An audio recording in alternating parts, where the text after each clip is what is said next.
नमस्कार विद्यार्थियों। आज हम अंग्रेजी विषय में डिग्रीज ऑफ कंपैरिजन पढ़ेंगे। There are three degrees in English language. English language में तीन प्रकार की डिग्रीज का यूज होता है।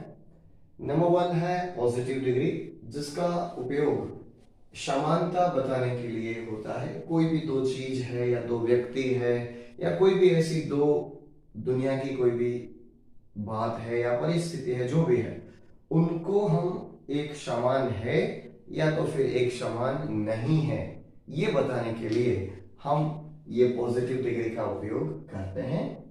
नंबर टू, कंपैरेटिव डिग्री, उसका यूज है तुलना करने के लिए। कोई भी दो चीज में से एक चीज है वो ज्यादा उपयोगी है या दूसरी कम है।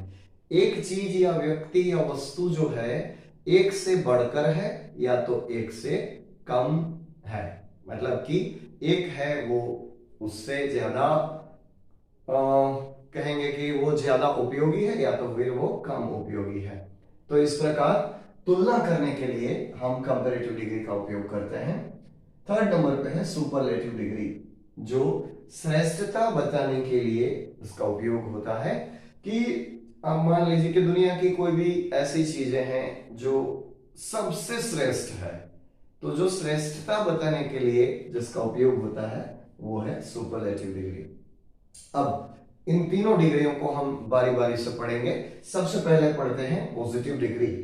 तो पॉजिटिव डिग्री है, उसमें क्या होता है, पॉजिटिव डिग्री का उपयोग कैसे होता है, तो वो देखना है हमें। तो adjective is used with so and as. यहाँ पे ये जो सो मैंने दिया है, वो सो जो है वो नेगेटिव सेंटेंस में यूज होता है, नकारात्मक वाक्य में इसका प्रयोग होता है। और एज जो है वो पॉजिटिव सेंटेंस होता है, यानी कि जो विधान वाक्य होता है उसमें इसका उपयोग होता है। लेकिन विधान वाक्य भी कैसा, हकारात्मक होना चाहिए, वहां यूज होता है। अब देखते हैं इनका स्ट्रक्चर जो है, सेंटेंस जो है वो कैसे फॉर्म होता है, यानी कि सेंटेंस कैसे बनता है, वो हमें देखना है। सबसे पहले सब्जेक्ट यानी कि कर्ता, इसके साथ हेल्पिंग वर्ब्स का उपयोग होता है। तो हेल्पिंग वर्ब्स मैंने यहां लिए हैं इज, आर, वॉज और वर। इसके साथ अब बात किया कि एज एंड सो आता है, तो ये विधान वाक्य हमारा हकारात्मक है, तो यहाँ एज आएगा। इसके साथ आप कोई भी एडजेक्टिव यूज कर सकते हैं, यानी कि जो सेंटेंस में दिया हुआ है वो एडजेक्टिव आएगा और बाद में इसके साथ एज आएगा।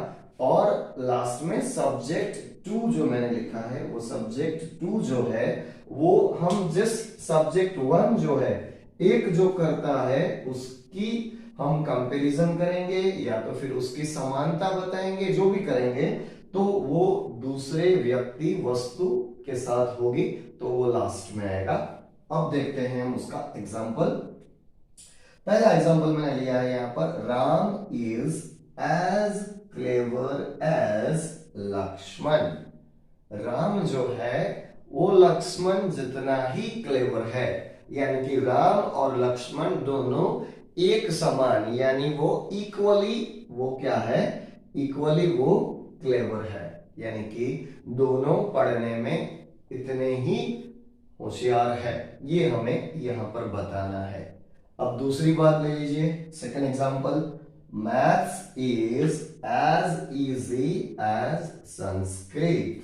जो मैथ्स है वो संस्कृत के बराबर ही सरल है, संस्कृत जितना ही सरल है। मैथ्स है वो, मैथ्स और संस्कृत दोनों है इक्वली इजी है।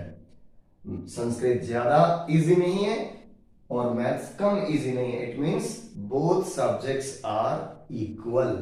सो the students, this is your positive degree. Two examples I have given here and it's very easy. Just you should remember, in positive degree you can use adjectives in affirmative sentence, which is positive sentence, where you can use as, then adjective and as.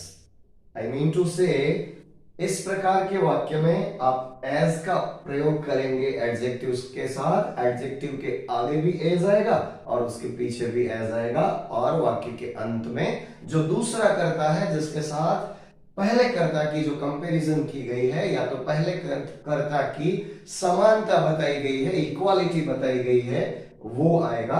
आप देख सकते हैं दोनों examples मैंने यहां पे लिखे हैं। It is very much easy. Some of the more examples I am giving you here. दोस्तों, अब जो मैंने आपको बोला था कि आगे के जो एग्जांपल्स हैं वो मैं आपको दिखाऊंगा। यहाँ पे आप देखिए कि नेगेटिव सेंटेंस है। जो नकारात्मक वाक्य है उसमें प्रयोग होगा नो अदर, यानी कि ऐसा दूसरा कोई नहीं। फिर वही बात आएगी सो, एडजेक्टिव एंड एज। पहले जो हमने एग्जांपल्स देखे उसमें हमने शो का उपयोग नहीं किया था, यहाँ पे हम लिख रहे थे एज और एडजेक्टिव और एज आता था। अब ये नेगेटिव सेंटेंस है तो नेगेटिव सेंटेंस में हम सो का इस्तेमाल करेंगे, सो, एडजेक्टिव एंड एज। और दूसरी बात, इसके साथ साथ दूसरा जो एक एग्जांपल्स है वो मतलब दूसरा जो उपयोग है वो आता है वेरी फ्यू। वेरी फ्यू यानी बहुत कम। वेरी फ्यू जो है वो इनका उपयोग होता है प्लूरल सेंटेंस जो होता है, जो वाक्य बहुवचन में होता है वहां पे वेरी फ्यू का इस्तेमाल होता है। वहां पे दोनों जगह पे एज का उपयोग होगा, एज, एडजेक्टिव एंड एज। अब आगे देखते हैं इनका स्ट्रक्चर दोनों का। पहले देखते हैं नो अदर का। नो अदर सबसे पहले आएगा, फिर एज इट इज सब्जेक्ट आएगा, फिर इज, आर या तो वॉज वर जो हम टेंस के हिसाब से लिखना है, फिर आएगा शो। ये बात ध्यान रखनी है, जब सेंटेंस में नो अदर है तब उसके साथ आएगा सो। फिर एडजेक्टिव वो एज इट इज है, एज, और दूसरा जो करता है यानी कि सेकंड सब्जेक्ट। तो ये बात फिर से एक बार बता दूं, नो अदर है वो नेगेटिव सेंटेंस, नकारात्मक वाक्य में उपयोग होगा उसका सब। उसके बाद आएगा subject, is, are, was were जो हेल्पिंग वर्ब्स हैं, इसके साथ शो आएगा, वो भूलना नहीं है। फिर adjective, as and second subject यानी कि सब्जेक्ट नंबर 2। तो ये देखा हमने। अब इनके दो एग्जांपल्स मैंने यहां लिखे हैं वो देखेंगे, इनको हम देखेंगे बाद में।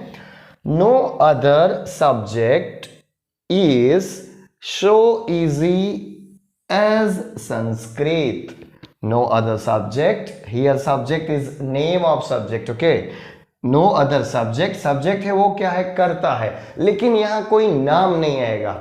नो अदर संस्कृत नहीं कह सकते हम, संस्कृत क्या है, उसकी पहचान क्या है, वो सब्जेक्ट है। तो हम लिखेंगे यहां सब्जेक्ट।